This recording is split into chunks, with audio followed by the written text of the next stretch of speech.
검수완박법이 헌법 12조 3항 16조 규정에 위반한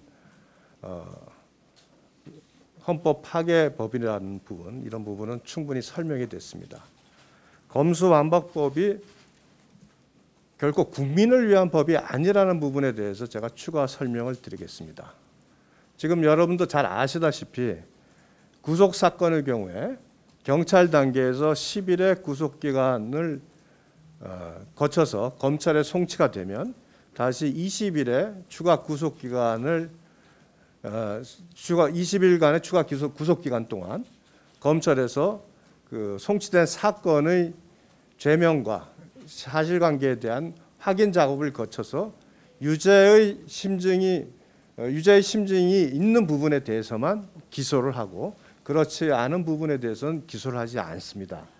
그러나 이 검수완박법이 시행이 되면 검찰에서는 그 구속 사건에 송치된 구속 사건에 대한 사실관계 조사를 할 수가 없기 때문에 그 사건을 본인이 혐의가 의심이 된다거나 죄명이 맞지 않거나 이렇게 되면 그 부분에 대해서 다시 경찰에다가 사건을 돌려보내서 보완 수사를 하게 해야 합니다.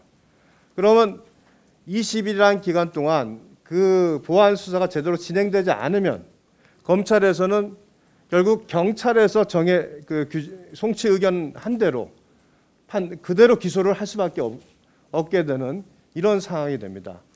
즉 검사에 의해서 이 사건이 기소가 되는 게 아니라 사실상은 경찰이 형사사건을 기소하는 결과를 초래하게 되는 문제가 발생을 합니다. 우리 사법제도에 있어서 검사는 인권 보장의 역할과 실체적 진실 발견의 역할 두 가지를 가장 중요하게 생각하고 있습니다. 그런데 이렇게 그 검사가 보완 수사를 하지 못한다면 검찰이 가지고 있던 두 가지 기능이 완전히 형용화되고 결국 이는 국민들에게 결정적으로 피해를 줄 수밖에 없고 이 제도는 국민의 권익을 해치는 제도로서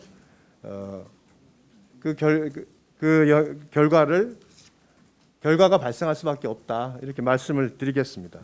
또한 그로 인해서 우리 국가의 형사사법 시스템이 완전히 붕괴될 것이다.